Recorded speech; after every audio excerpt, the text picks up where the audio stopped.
स्वामीनारायण हरे, स्वामीनारायण हरे। वचनामृत श्री गरुड़ा मध्य प्रकरण का 55वां। स्वर्ण रूप चैतन्य में चांदी रूप माइक गुणों की मिलावट। संवत 1880 में ज्येष्ठ शुक्ला एकादशी 7 जून 1824 को स्वामी श्री सहजानंद जी महाराज श्री गरुड़ा स्थित दादा खाचर के राजभवन में पूर्वी द्वार के कमरे के बरामदे में पलंग पर विराजमान थे। उन्होंने मस्तक पर नवानगर की सुनहरे पल्ले की श्वेत पाग बांधी थी, सफेद पिछौरी ओढ़ी थी तथा श्वेत धोती धारण की थी। श्रीजी महाराज के समक्ष मुनियों तथा विभिन्न प्रांतों के हरिभक्तों की सभा हो रही थी। उस समय मुनिगण झांझ मृदंग बजाकर कीर्तन कर रहे थे। जब मुनिगण भजन कीर्तन कर चुके तब श्रीजी महाराज बोले कि जैसा जिसका अंग हो वैसा ही सत्संग होने के पहले भी कुछ थोड़ा बहुत अवश्य रहा होगा। इसलिए आज जिनका जैसा अंग रहा हो वे सब सभा में बताएं। सबसे पहले हम अपने अंग की बात बताते हैं, उसे सुनिए।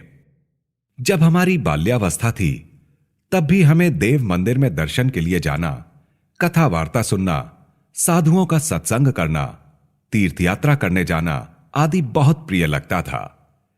जब हम गृह त्याग करके निकले उस समय तो हमें वस्त्र रखना भी पसंद नहीं था और वन में ही रहना अच्छा लगता था। उस समय भय तो लेश मात्र लगता ही नहीं था। वन में भी बड़े बड़े सर्प, सिंह, हाथी आदि अनेक प्रकार के प्राणी दिखाई पड़े, परंतु हमारे हृदय में मृत्यु का डर तनिक भी नहीं लगता था। इस प्रकार हम महावन में सदैव निर्भय रहा करते थे। इसके पश्चात तीर्थों में घूमते हुए हम श्री रामानंद स्वामी के पास आए।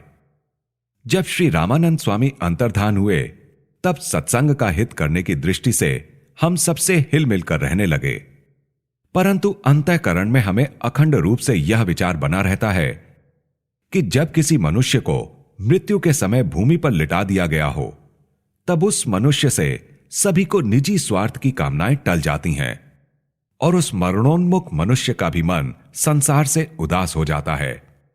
वैसे ही हमें हमारी ओर से तथा दूसरों की ओर से ऐसी ही उदासीनता सदैव रहा करती है जैसी किसी को अपनी अंत अवस्था में रहती है।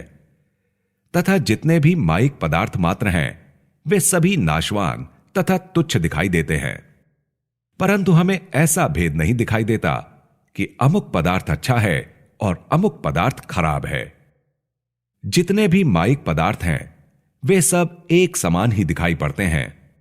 जैसे कांख के रोए में कौन अच्छा और कौन बुरा कहा जाएगा, वे तो सभी एक समान ही हैं।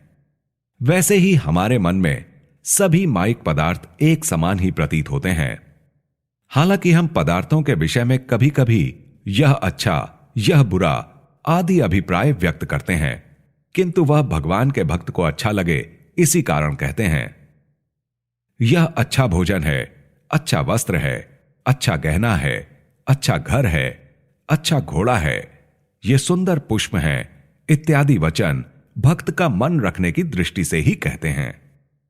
हमारी समस्त क्रियाएं भगवान के भक्त के लिए हैं, परंतु अपने सुख के लिए हम एक भी क्रिया नहीं करते और भगवान के एकांतिक भक्त का मन भगवान के स्वरूप का ही चिंतन किया करता है।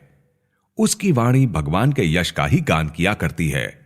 उसके हाथ भगवान तथा भगवान के भक्त की सेवा परिचर्या में लगे रहते हैं और उसके कान भगवान के यश को निरंतर सुनते रहते हैं।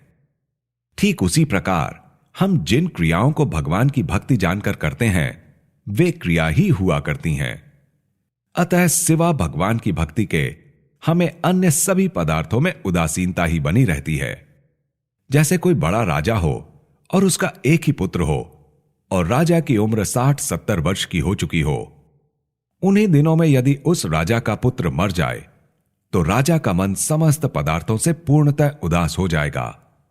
उसी तरह हमें भी खाते हुए, पीते हुए, घोड़े पर चढ़ते हुए और प्रसन्न अप्रसन्न अवस्था में हर समय माइक पदार्थों से सदैव उदासीनता ही बनी रहती है और अंतःकरण में ऐसा विचार रहता है कि हम तो देह से पृथक आत्मा हैं परंतु देह रूप नहीं है।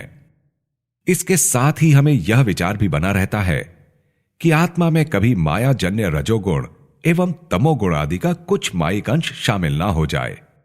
इसलिए हर घड़ी इस बात से सावधान रहते हैं।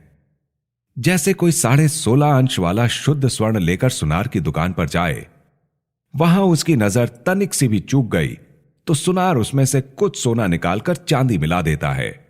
वैसे ही हृदय रूपी सुनार की दुकान है और उसमें माया रूपी सुनार स्वयं बैठा हुआ संकल्प रूपी हथौड़ा लगातार चलाता रहता है। और जैसे उस सुनार की स्त्री और लड़के को भी थोड़ा सा भी मौका मिल जाए तो वे भी जिस तरह छल प्रपंच करके उस सोने में से कुछ सोना चुरा लेते हैं, वैसे ही अंतःकरण तथा इंद्रियां ये सब माया रूपी सुनार के स्त्री पुत्रादि हैं, जो स्वर्ण रूप चैतन्य में 3 गुणों पंच विषयों में आसक्ति, देहाभिमान तथा काम क्रोध लोभादि रूपी चांदी को मिलाकर ज्ञान वैराग्य आदि गुण रूप सोने को निकाल लेते हैं। इस प्रकार वह सोना केवल 12 अंश का ही रह जाता है। उसे पुनः तपा तपा करके पुनः 16 अंश करना पड़ता है।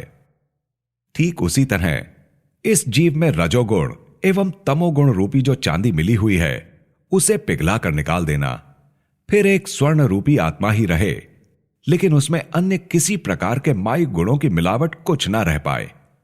इस प्रकार के विचार में हम रात दिन लगे रहते हैं। यह हमने अपना अंग आपको बता दिया। अब जिस जिसकी जो भी अंग हो हमें बताएं। तब संत मंडल ने कहा कि हे महाराज, आप में मायिक गुणों की मिलावट हो ही नहीं सकती। आप तो कैवल्य मूर्ति हैं। किंतु यह जो आपने आपके अंग की बातें कही हैं और आपने जो विचार प्रकट किया है वह हमारी प्रेरणा के लिए ही है। अतः ऐसा विचार तो हमें रखना चाहिए।